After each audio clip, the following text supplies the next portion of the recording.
Michel Folon, mon ami. Oui.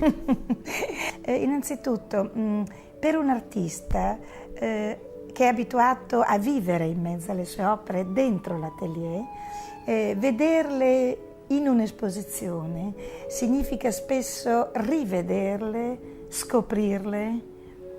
Che effetto, quali sensazioni tu hai provato qui a Firenze, soprattutto al Forte di Belvedere, vedendo le tue sculture, il tuo lavoro, così davanti e sopra Firenze?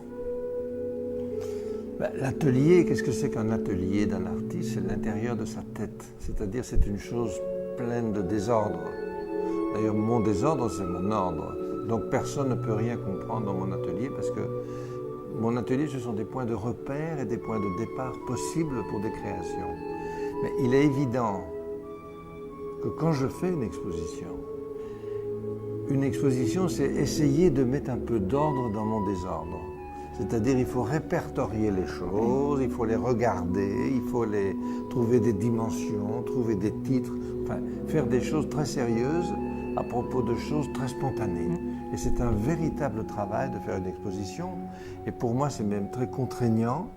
Parce que moi, ce qui m'amuse dans la vie, c'est de créer, c'est d'inventer des choses. C'est pas tellement de les numéroter, de les peser. Si c'était une grande sculpture en bronze, ça pèse 1 tonne ou 2 tonnes. Moi, ça m'est totalement égal. Mais enfin, dans une exposition, il faut le dire, parce il y a des camions de transport, il y a des grues pour soulever les choses très lourdes, il y a des contraintes effrayantes.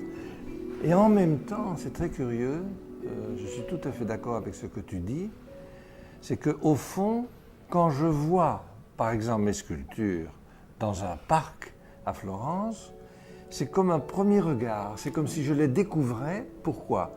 Mais parce que je pense que pour chaque sculpture, il y a un lieu qui l'attend.